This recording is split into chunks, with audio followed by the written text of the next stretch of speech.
Yo guys, what's going on? My name is Tyrels and welcome back to my channel. Today I'm going to be reviewing Sonic Unleashed. This game came out in 2008. Before then, Sonic Unleashed was a game that came out and it was the 11th Sonic the Hedgehog game to be released. Previously, I've had experiences from Sonic the Hedgehog 1, 2 and 3. Sonic the Hedgehog 1 had ridiculous amount of copies, which was 15 million, but then in the Hedgehog 2 and 3 it made less sales. But I feel like if you ask me what my favorite game out of the three, it had to be Sonic Adventures 2, just because it was more eye-catching, and at the same time I feel like the stage itself was more interesting than previous stages.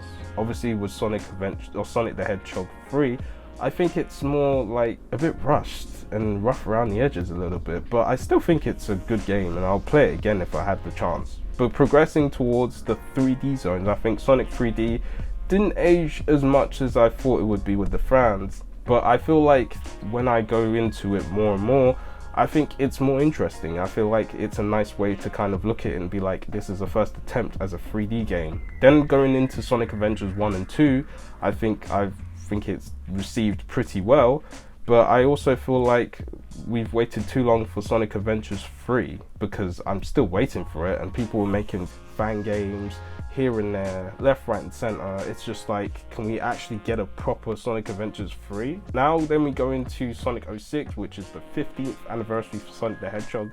Now, as much as I enjoyed the trailers of that game, I was really interested to see where they were going to go from there. And I got fooled really hard, because when I go into this game, particularly the structure of the levels, the structure of story, and also the character designs and the rendering of it still wasn't all that good. The whole confusion of Elise being the reason for the world destruction just made no sense to me at all. But as we progress 2 years after that game, we get Sonic Unleashed. And I could say this is one of my favorite games of all time, and I will tell you why. Firstly, I think the reason for that game is more to it than to interest me more when it comes to having a world adventure, just Sonic himself. And also having Tails as his help for a bit, but he's not really a playable character, which I wish that they had a bit more too. But I think when having Sonic the Hedgehog and him as a werehog, I think it interests me more anyway. Because now you get two different versions of Sonic. You get the aggressive, angry Sonic the Hedgehog, and then you got the more charismatic, loved adventures, speed, and impatient Sonic as well, I say much. I just think that the whole stage itself is very structured, and I'm mostly interested to see where it was going to go when I was going into this game firstly, because the trailers were pretty interesting and really good, but I was also scared to go into it. And I'm just going to say straight off the bat, this is one of the best games that I've played so far. I think the levels is fantastic, the nights and the day stages are just great. It's not as the same as your usual Sonic Adventures, where you get Sonic Adventures games and Sonic the Hedgehog games being like your Green Hill Zone or your second stages of Sonic and stuff like that. It doesn't have as much as your casino stages that you would get much of from the previous games. But I feel like when you look into it more and more, I definitely enjoy how the environment looks as well, because it feels like you're going from one country to another when you play the day stages.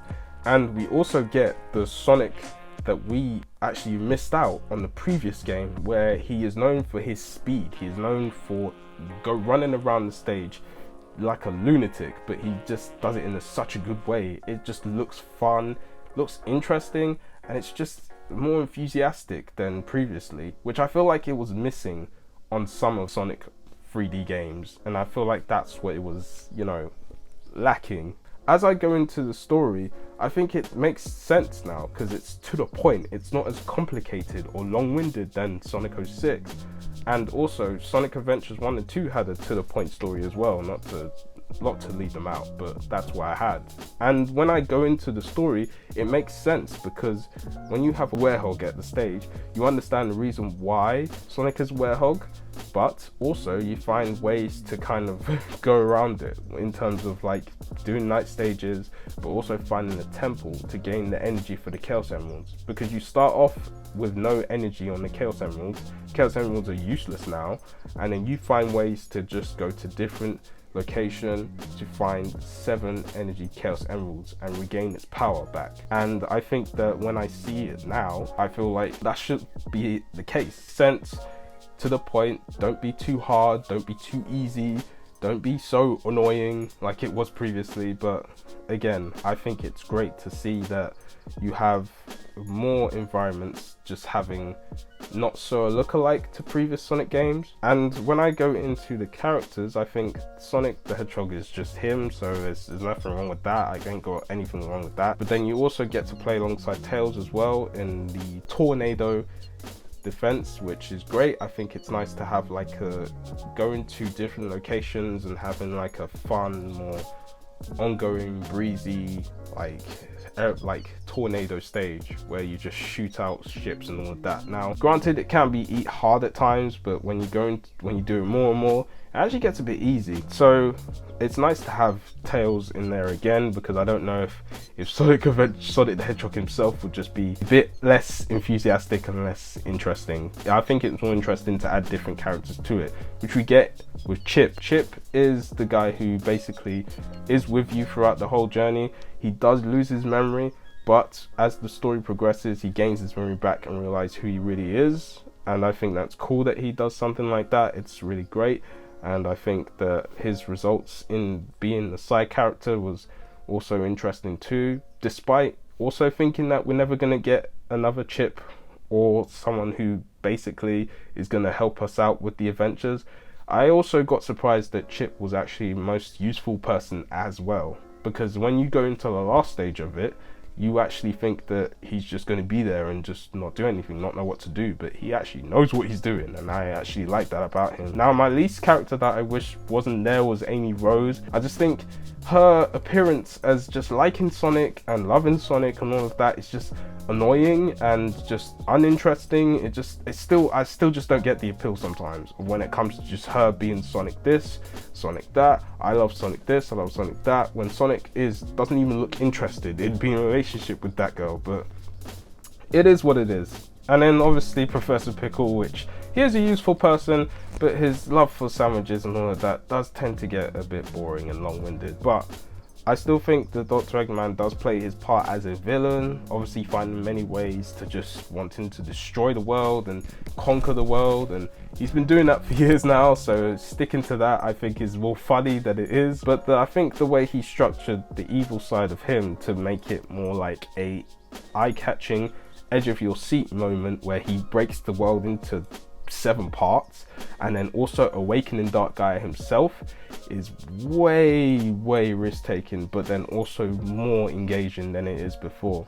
I think that when I say my least interesting bit is probably the boss levels. I think the boss levels are good too, but I just think that the whole story is like a bit easy when you try and do story modes of it, because I think the problem I have with some bosses is that some of them just look easy when you see like other people play it, and then I do the boss mode myself. I think it's a bit easy on the first few legs of the stage, but I think progressing towards the end of it, it get a lot harder as it is. I think the Werehog stages were a lot harder in the boss modes than it was with the day stages. But I think that's the only gripe that I have about Sonic Unleashed. I think Sonic Unleashed as a game itself is really great.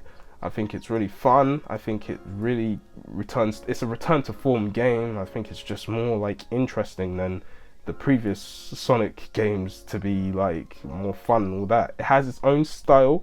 It's not trying too hard. It's also just coming to its own as a Sonic adventure game. And I think that looking at the reviews of the game itself, I'm still kind of confused as to why it's not getting as much praise as it is. I mean, I've already told you my review for this thing, but then at the same time, I just think that it should have really got high praise as it did right now, because I look at the reviews of it and I just think, well, it just shows maybe it's underrated game, which I hate using that word, by the way, but I just think it's the most underrated game I've seen so far. And I think people should really go into it and go back to it and actually kind of revisit the game. Sure, I guess it's long-winded when you have the Werehog stages, but it doesn't overtake the whole game and the whole fun of it. And I just think that it has its own lane as well. So I guess you can't really hate on it, though it does bring a lot of engagement and aggression to the table. When you want to learn some combos here and there, it just feels like you're